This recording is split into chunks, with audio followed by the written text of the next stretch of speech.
Vanessa Blackburn is the editor of the Bellingham Business Journal. She is a regular guest here on Northwest Notebook, and she joins us today to talk about the mayor's race. So it's down to the two Dans. It is. Pike I'm voting and for Dan. Yeah, that's a safe bet. Yeah, it is. Dan is going to win.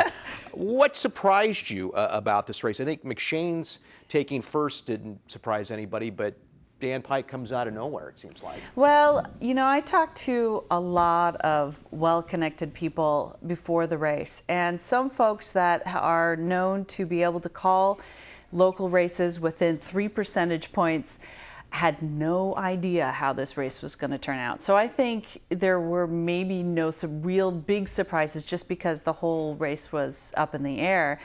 I think that there were some surprises that Dan Pike did as well as he did, just because he is not as well known as a lot of the other candidates. I think maybe Don Keenan and Seth Fleetwood and Bob Bryan, who all were in the double digits as far as how well they performed, I think there was some maybe thinking that one of those other three candidates would have a stronger showing. I think the fact that the Bellingham Herald gave Dan Pike a unanimous endorsement out of all 5 of their editorial board members endorsed Dan Pike, I'm certain gave him a boost. So I'm going to ask you, this might sound kind of off the wall, but you mentioned Bob Bryan, Seth Fleetwood, and Don Keenan. Do you think there might even be an anti-establishment mood out amongst the voters where, you know, we just want change? Yeah, there's obviously Dan McShane has been involved in local politics here for a long time. That is true. But Dan Pike really hasn't been involved here in local politics, and so, you know, there are motions in nationwide, but also here locally, I think, to maybe shake things up a little bit. In Louise Bjornson's race for the at-large position, Michael Lilliquist did quite well with that, and I think that might have surprised some people because I know that she's pretty strong candidate as an incumbent. So there might be something to that. Getting back to Dan Pike, a lot of knocking on doors. Everywhere you drove, there seemed to be somebody holding up a sign.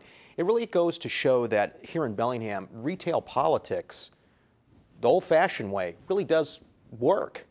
I talked late last week with one of the candidates who didn't make it into the top 2 slots, and his comment on that were both McShane and Pike ran really strong grassroots campaigns. They were out doorbelling everyone in town. They had signs everywhere. They were really working hard on this campaign. And not only on the KVOS forum we had, but at the public forums, they seemed to be very articulate and succinct with their messages. I think their positions were clear. They have very strong visions on what they'd like to do. I think one of the challenges that they're going to have, both of them coming forward into the next, into the general election, are to separate themselves. They're both strong on the watershed.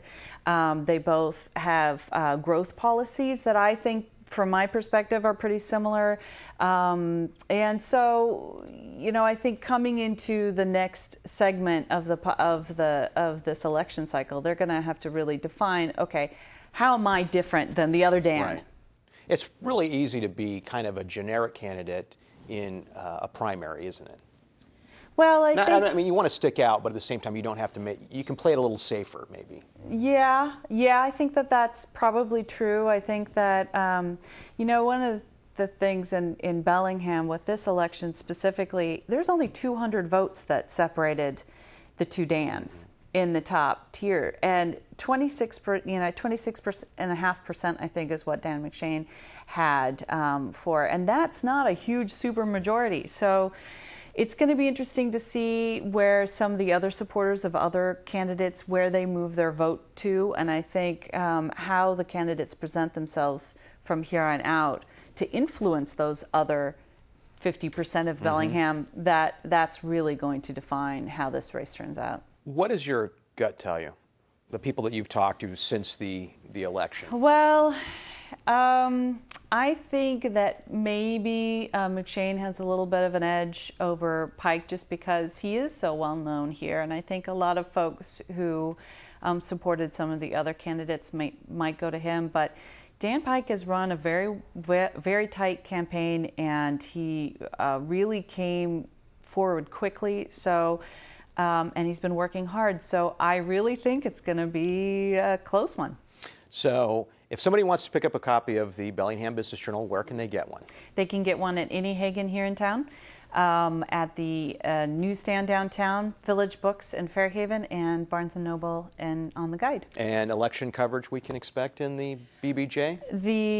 We're going to be doing hosting a forum in October, and I'm sure that we'll have some BBJ coverage of that as well. Very good. Vanessa Blackburn, editor of the Bellingham Business Journal, thanks for being a guest on Northwest Notebook. Thanks very much.